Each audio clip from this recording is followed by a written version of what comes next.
just joining us, this is The Chat, and it's time for us to get into the chitty chatty part.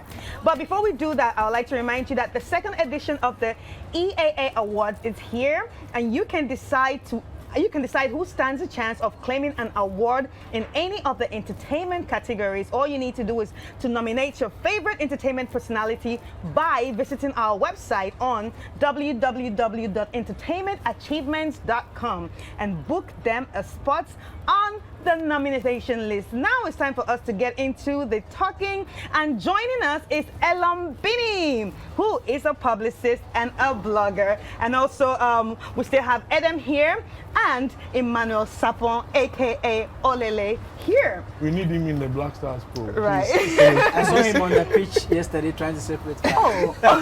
Olele. Elam, you're welcome. Thank you. And thanks for joining us. But before we get into it, I would like to call on Bruce Services to actually serve us the cocktail of the day. And the cocktail of the day is actually inspired by the celebrity guest that will be joining us later on the show. And it's called OJ's Blessed Cup, inspired by our celebrity guest, OJ Black. And its ingredients are Good Day Energy Drink, ginger syrup, simple syrup, and cranberry juice. And the cocktail is followed by Bruce Services. Now, the songs that we actually listened to before, it actually took me back to December. Like listening to it, I felt like, oh my God. It took me back to December. And we're going to be talking about the December 2021 event, the highs and the low. And we know that last year's December was actually full of entertainment events. But we're going to be talking, what do you think are the general assessments of the year's event, spotting some general and specific hiccups, the highlighting the positive and maximizing the tourism value of our entertainment events, the COVID protocols. Remember the COVID protocols? That was actually what we talked about before. And now we're going to also suggest some of the better ways to run these events during Christmas. Before we get into that, I want to ask, which of the events did you attend? Okay, actually, I did a Beam Nation concert. Yes. Just Beam Nation, because you didn't go to anyone? I did Gold Coast Carnival as well. Yeah. And some other pocket events outside Accra as well. So, right. Yeah. So what is your own general assessment when you think about these events that you actually attended? I think it's a build-up on what we saw from the 2019 during the year of return, minus the COVID issue that came with the lockdown and everything. People are now understanding the vibe, the December vibe, the festival vibe. So it was a build-up.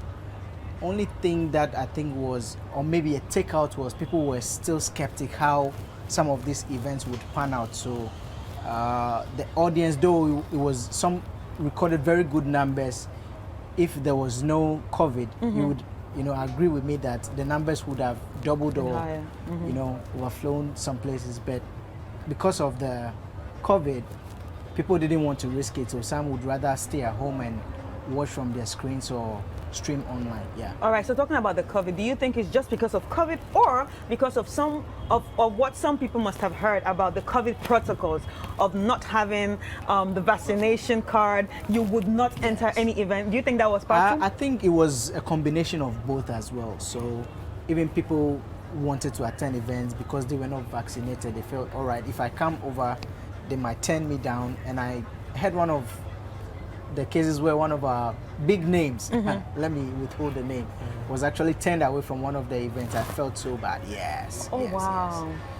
I don't want to mention the name. Off camera, I can, but on camera, Right. Edem, so what's your own general assessment on the year's event? For me, I would say that it was like a comeback for the event world, because most of them folded up and things were difficult for them because of what happened in 2019 and 2020.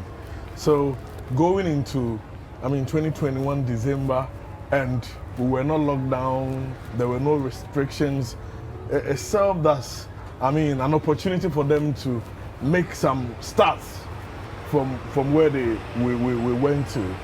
And ahead of that, that's where we had the vaccination element, and I told you here that this will be an e-policy, which it will just be in the saying, but in terms of implementation, it will be difficult because, I mean, most of the event organizers who are stakeholders were not, I mean, on the same page with government from day one in terms of how to implement it and how to go about it. So it was actually going to be difficult for them to, I mean, implement it, and clearly it really happened. So on the other side, I think in terms of the event organizers, it was a heavy load on them because most of the events you have to ensure some level of protocols, I mean, being implemented, like water, some even gave out sanitizers, among other spacing. Yeah. So it's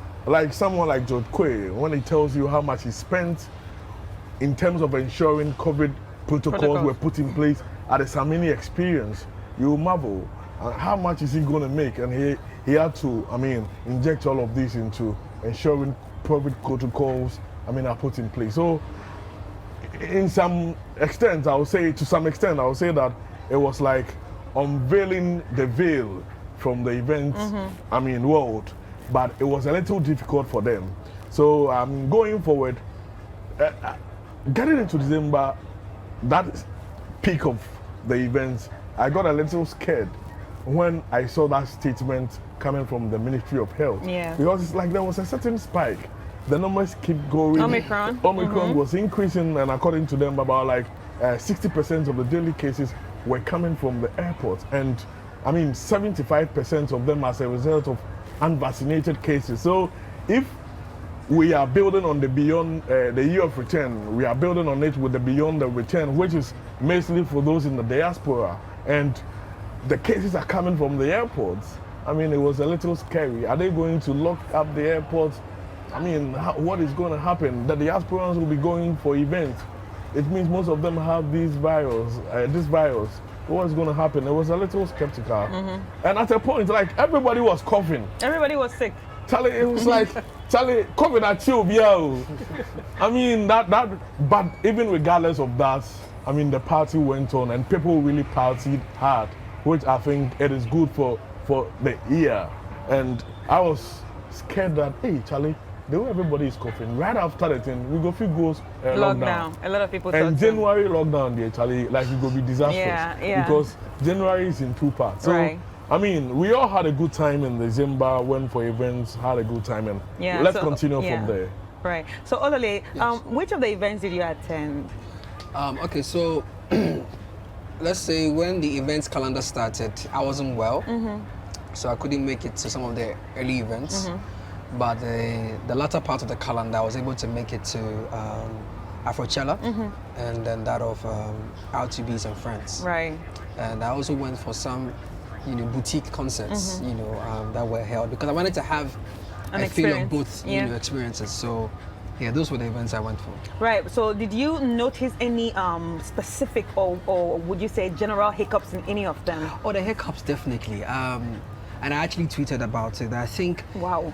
the Ghanaian event or concerts industry, when I say concert industry, I mean like when we have our concerts, Beam concert, Samini concert, all those we've come too far to be starting late. And I think lateness has become our Achilles heel in giving it a perfect touch, to the events. Because imagine you advertise on your flyer that you start an event at 8 p.m. So patrons would come there as early as maybe 7:30 because they need to go through COVID protocols, right? So you want to get there early, get a place to sit and everything, right? 8 p.m., nothing is happening.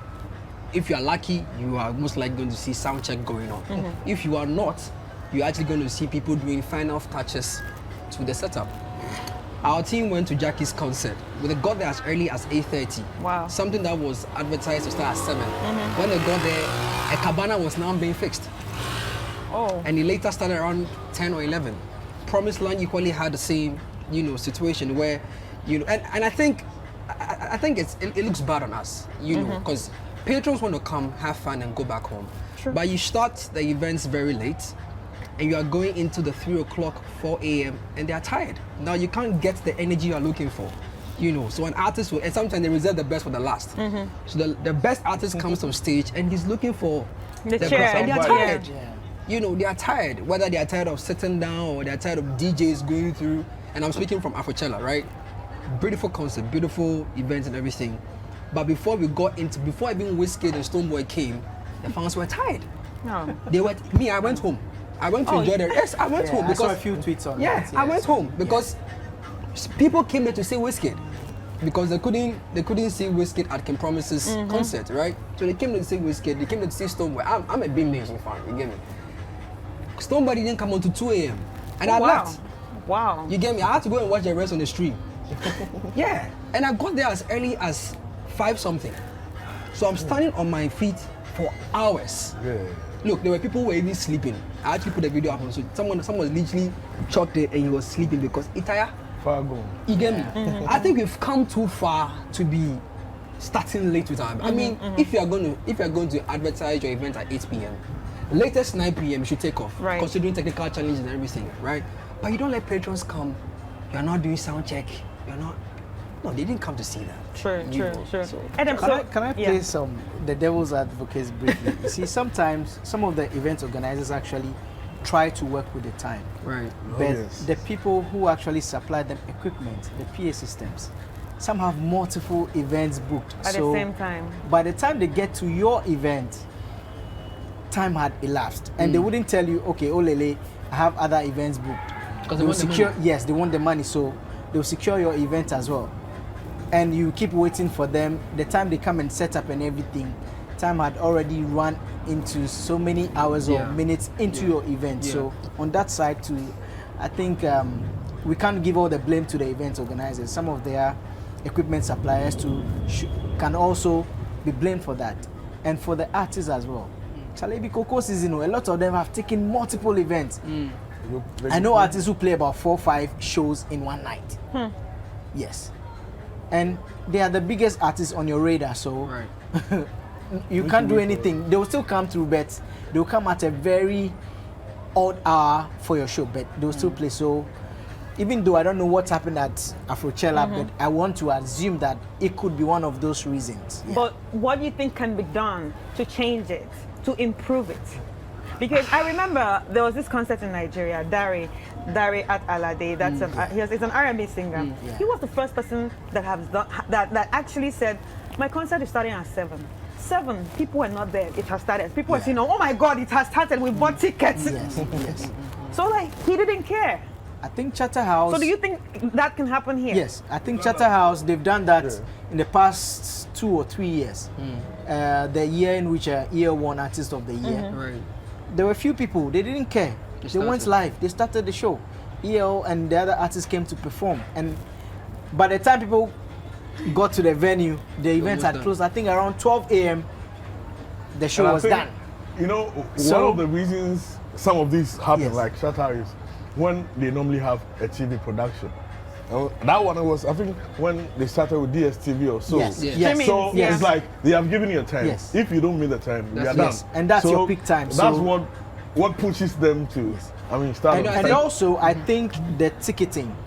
Once you are an event organizer and you've sold out your show, you don't care about anybody. That's start. exactly what I was Just going to start. say. That's exactly what I was Just going to say. start. Yes, If I because pay- you already sold out. If I So pay 500 CDs Yes. for a ticket, right? Yes. And I choose to come late, Yeah. and you start. Your own That is matter. my loss. Yes. Not your loss. You've taken your So money, I and I think can't if- come and question you and say, Yeah. why did you get me? Advertise So, that So if the organizers stick to this strategy, I think it will help them a lot. I mean, Benny, you have been involved in a lot of events. I remember when Afro Nation came to Ghana. Yes. They had this contract policy. I can speak. Yes. I can speak of D2R because you equally have the same policy where you are in your contract. You are given a time to show up. Now, if you don't show up, your money is either slashed or we don't even put We in don't the pay program again. at all. Some Yeah. artists were turned away from Afro Nation. Yes. Oh, wow. Yes, You they see, came late. You get it. So they were So I don't know how we slid And you back have to into that. refund. That yeah, you have to Yes, so refund. You yes, have to refund. Yes, You have to Well, refund. you because you Because didn't you were- fulfill. You wow. didn't You were fulfill late. contractual It's, agreements. it's an agreement that Yes. you're supposed to turn up this time. So D2R, Yeah. you've seen So do happening you with think D2R. that can actually work moving forward? yes, indeed. It can. It can. It doesn't matter whether you're a Yes. big artist or a small artist, because and also some artists depend on the contractual agreement. Once again, on Afro Nation, if you are booked for Afro Nation, that's week. You can't be on any other Yes. show. And all that is put into contract. Exactly. Right. So if right. you go on any other show, you forfeit Yeah. They say, and you have to refund. Wow. You know, that way it won't, what Benny was talking about, you won't have the situation when artists is on like 5 shows in one night. Play One here, night. you play here. Yeah. You know, imagine You paying come, 500 you'll cedis be to see tired. Stonebwoy, then Stonebwoy is at Samini concert, he's at this, he's at this, he's at this, at this, and you are waiting for him, he's not coming, Yeah. then you have to go home, but you pay 500 cedis.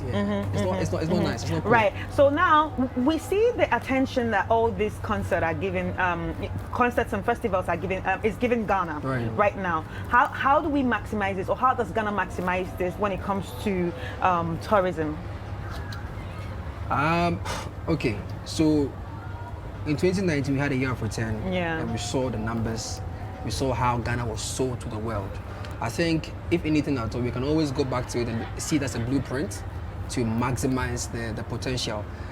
Once again, this year I think we saw a lot of diasporas come to town, you know, because when someone comes from the States and experiences some of these things and they go back, they go to sell, you know, Yeah. I mean, or they go to What tell the the world, experience, like the yeah. message, you know. So what I paid attention on social media was for those who couldn't make it to Ghana this year, you could see the tweets of regrets, like, oh my God, I couldn't make it. Yeah. So that's like a positive, you know, shall I say, story to tell. That means in the coming year, more people will look to come. Someone actually said that Ghana has become the destination Bali for this December. and it's good for us. Now, how do we maximize it? I'm going to go back to Shatta Wale's State of the Nation, State of the Industry address, where he said that we should look to extend some of these events to other regions. Then it gives the national attention rather than giving it a capital Accra. attention. You know, because imagine all these concerts happening in just Accra. You know, you lose touch with what Kumasi could give you. You lose touch with what Tamale could give you. You lose touch with what the Volta region could give you. I know sometimes, to some extent, it would be an issue of logistics, but that is when government needs to come on board and subsidize some of these, you know, events. For example, Wonderland happened in Shire Hills. Now, where it happened is totally out of town. You know, they even tried to help with the transportation and everything, but if you were to drive to Shire Hills yourself, it was quite cumbersome because the challenges with the road and everything, you know, but I can imagine governments coming on board and then subsidizing some of these cost elements that come with transportation. You have more people going to Shire Hills. Because obviously it's not the government that is organizing this It's a concert. private individual So who's now the government have to come in. Exactly. Right. You know. So Elom, do you think a concert like Beam concert can actually be organized one day in the Volta region? It's very possible. I was actually coming to that when Olele took it off my mouth that we need to decentralize our events. Lately, I've been traveling to the Volta region a lot. A lot. I Yes. follow you on Facebook, so I know that. And one of the reasons why I travel there is to scout for a lot of these places that we can actually play shows. And just recently, I discovered a place in Hohoe called Kiki's Court. Very serene and very clean, you know, area where you can have about 3,000 to 5,000 people. Wow. Yes. They have a very big pool. So these are some of the things I think if government supports event organizers, the ones who actually have a track record of hosting successful events and supports them either financially or with resources, would help them. Edem does Edem Fest in Keta. He's been doing it multiple times. So if the Creative Arts Ministry decides to come in and say, okay, this year, let's support you with logistics. We might not be able to give you money, but we'll support you with logistics. Or we'll be able to give you about 20 buses to shuttle people from Accra to Edem Fest. I think it will be a way of also decentralizing all of these things for people in the diaspora, because most of them, when they come, they are in Accra. It's just Accra. Yeah, it's just Accra. Yeah. Unless they have families Outside. beyond Accra that they would go and visit, Or visit and while the- away time, but the it's not castles. for. Yeah, that's it. That's it. You know, there are so many places across Ghana. I travel around Ghana. I go to Yendi, I go to Rocky Dauni's hometown, Bungbong, where they have, you know, they do share butter and all of these things. So it shouldn't always be music events. There are experiences that even just traveling to somewhere outside Accra is also not an experience. It's also part Exactly. of tourism. So it shouldn't be limited to just music events. And I think Afrochella, they did well with the street art, just like the way Chalewate Art Festival does. Yeah. If a lot more of our shows incorporate some of these varied forms of arts, I think it would widen the market base for Yeah. the creatives. Yeah. You were talking about the fact that how can we, I mean, tap into it by, I mean, exposing our culture, among other things. If you look at the blueprint from the Beyond the Return, I mean, you can see that all of these intentions have been made clear. If you look at the first point, they are saying that Beyond the Return highlights Ghana as a world-class, authentic global tourism brand.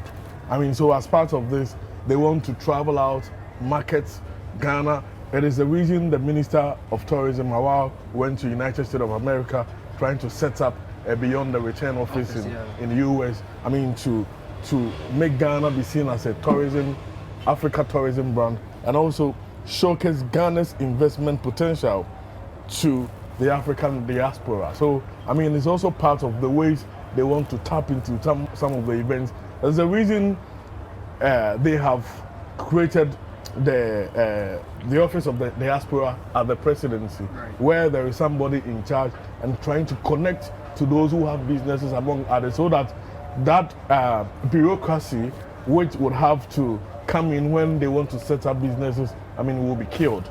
And also, there is something like build on the momentum of the year of return to grow both domestic and international arrivals. And if we are talking about growing domestic and international arrival, it's money for us at the airport, among other, the aviation sector is going to benefit from this a lot. Unfortunately, COVID-19, I mean, slowed some this vision in regards to how, you know, the situation is. Yeah, but I have a question. So, all these that we've been talking about, I realize that everything concerning year of return and beyond return is mostly focused on America. What's happening to the rest of the world coming to Ghana? What about the other African countries, people that want to come to Ghana? One reason, it's not only America, but one of the reasons it would have some bias towards America is, connection. Yes, the historic connection and the kind of demographic in America, the Black American community. I mean, it's a very big community, and most of them would want to like find a place in Africa to call our home, and will bring investment and other things too. So America is like the headquarters of the Black. So I mean, being biased towards that wouldn't be a bad idea. Right. But do you think they will ever think of investing in events, or maybe creating their own events someday here? Because since they're all coming for the experience, do you think that there might be one of them that will say, okay, it's time for us to do something here in Ghana? Do you think that could work? Last year, there is this Black American community. I mean, they came with some African video directors, movie directors, top ones in America, and they have shot a movie on the Black community in Georgia. They came to premiere it at Bayview Village. Reggie Walkstone was there, and mainly all those who attended the program were Black Americans. Oh, wow. And I mean, it's like there is that click here. Today, like this, there is a program like that happening at Bayview again with the Beyond the Return and Ministry of Tourism, GTA, where Afrobeat meets reggae, dancehall, soca, which is for the diaspora. So, I mean, some of them, I mean, if you look at the owner of the songs, which will be happening, used for the program, he is an African, he's a Ghanaian, and he's in the diaspora. So it's like some of them are gradual. So it will take time. That is why I'm not surprised that Beyond the Return is for 10 years. So like from now to 2030. So I'm gradual. We'll get there. Yeah, and just to quickly add to that, like you said, it's not going to be an immediate impact. Yeah. And some of them actually come here to scout. They come here to. Some of them are even looking to buy lands and stuff like that. Yeah. You see. So I mean, like you said, it's a 10-year project. Beyond the Return is a 10-year project. So we should be seeing some latest developments on that side, be it events, production in terms of film, music, and so on and so forth. And if you allow me to quickly chip this in, some people are wondering why someone like Chance the Rapper will come after, everything is said and done. But when I pay attention to what exactly is happening with Chance the Rapper, it was intentional. Why? Because I feel like outside the business of the festive season, He wants could to experience exactly the normal and touch day-to-day. base with people that matter, so that when he's coming back the next time, he knows what to tell the people out there. Because his meeting with the president, you know, many may think, oh, I mean, it wasn't necessary and all that. But if you look at the trajectory in which we are looking to build the arts community, and for someone like Chance the Rapper who has such an influence and impact back home, it's easy for him to influence more people to come here. I mean, he really said it. Yeah. He- Yeah, he- to work he with will go people here. And bring bring, some. you I know, think I mean, Boris, group of Boris people. Kujoy, Yeah. yeah, he did that in Boris 2019. did as well. Yeah. He came with, Yeah. with a team Yeah, from yeah, Bollywood. yeah. About 200. Yeah. Exactly. Yeah. You know, Okay, so it works. Yeah, okay, now let's talk about Dirty December. So now what do you think are the best ways to run events here? Apart from the ticketing part that we do, what do you think, what's your suggestion that you think they should implement more for all these to be successful? All right, let me Yeah, get can it. I I think the first one would be the timing. Right. It's like almost every event in Ghana is done in the night. Can't we switch it up and do some events in the afternoon, in the morning? In Jamaica, they play Reggae Summer Fest 1 week. And you see Capleton, you see Damian Marley, you see Sizzla Kalonji performing in the morning, 5 a.m., 6 a.m., and people are still there jamming. We can switch it up. That's when the timing factor is well respected and people know, okay, when I get to the events ground 6 a.m., I'll see Shatawale perform, or I'll see Stoneboy perform, or I'll see Eden perform, or I'll see whoever perform at that time. So when that is worked on, then I think it will be solidified for us to have a good vibe. Number 2, detailing. People buy tickets. I buy VIP tickets and you go and Charlie, people in the popular stand, they'll come and you know. Let me quickly And- chip this. Let me okay, quickly chip all this right. in. So this happened, what you say, right? Abajara. It happened at R2B's friends concert, right? So the event starts and the popular stand and the VIP is divided by a barricade. Okay. Now, having wasted the time of the patrons, right? Because it was supposed to start at 8 and it started around 11. Now the MC comes on stage and goes like, those in the popular stand, They want the vibe. move the barricade just a little bit and come forward. And this is what separates the VIP from the popular stand. And that was And imagine what happened. Yeah. Chaos. Oh. This is They'll with come and- tables. they'll come and They block you came too. and then they just ambushed the So- VIP space Yeah. just because they want to have That connection. Yeah. So I think event organizers also need to factor in where they can put their VIP so they don't have to have that altercation Yeah. or the mix up with the ones with the regular crowd. So Right. if that is being incorporated, well, I think our events will look better, feel better. And people also buy tables when they Right. come. Oh, they will tell you have this drink, that drink, you have this treatment, they come zero. It's just an empty table. I've seen it myself. You go get water. Yes. What I've are seen there it you go, myself. what are there you go get? I've seen it But the myself. other drinks be wahala. Yes. And it's very, very appalling. I know people who vow never to attend certain events because Wow. of that. Wow. And it means that events organizers or artists who run these events, they are losing revenue. Yeah. So all these details, we need to really, really, really look into them. Yeah. Yes. Adam. For me, one of the things I want them to improve on is the timing. And for me, I'll blame the two sides. That's the audience, the patrons, and also the organizers. I mean, there are some times where the delay is coming from the organizers. And the other times that delay is also coming from the patrons. At times you go very early and you realize that, Charlie, this is the advertising time. Now Where are the sound people? check they go on. From People there, fix equipment, from it's a there, sound check. if I'm not saying it be done program. You understand? So I mean, some of these things need to be checked. You need to factor in the kind of treatment you are giving the patron, because your clients, if you look at the kind of customers we have butterfly customers among other about 4 types of customers.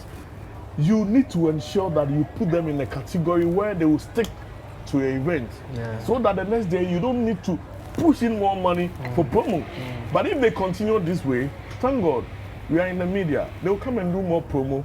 We will also put money and pay our staff. So they need to treat the audience well when they come to. They should respect time. It's very, very important. And also, when it comes to the event security, I mean, mostly the event security. Some of them, I don't know, they low style. frustrate the patrons. Yeah.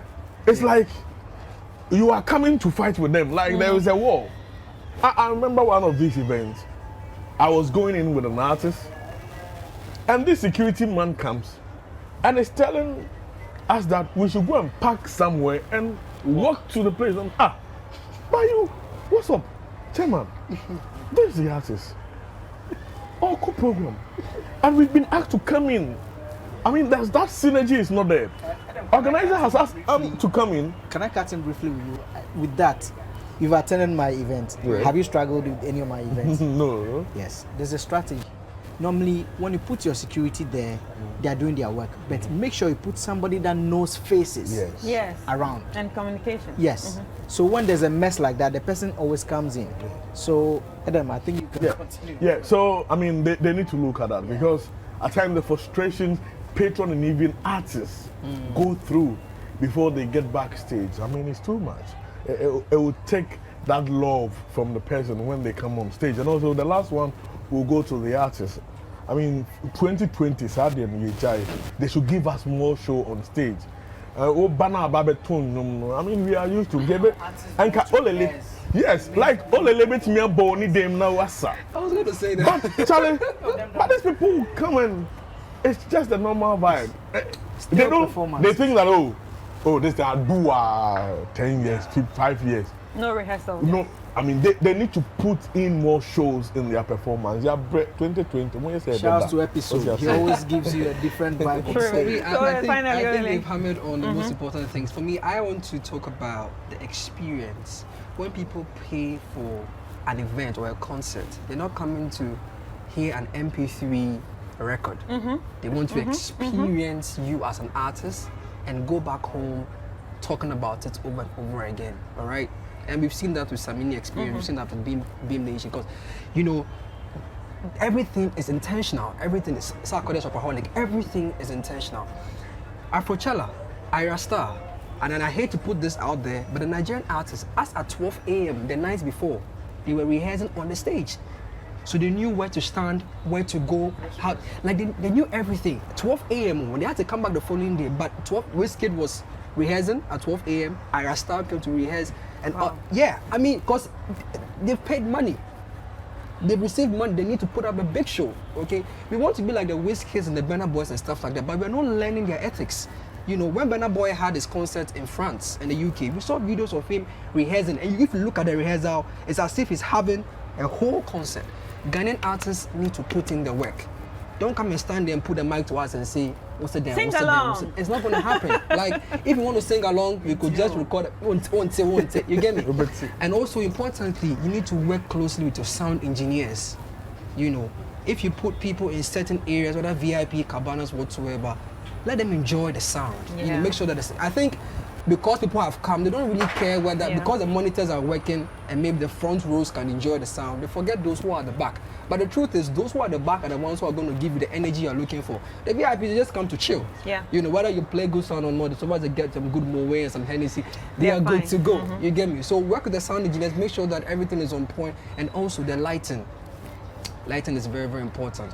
Sometimes I don't think that the MCs even inform viewers or patrons about the effect. Like, because if someone is epileptic and you have all this lighting good, in every big concert I have witnessed abroad, right, you have that being announced. That if you know that you're epileptic and the flickering of the lights will worry you, they'll put you somewhere where it wouldn't affect you. Well, that's new. Yeah, it's standard practice.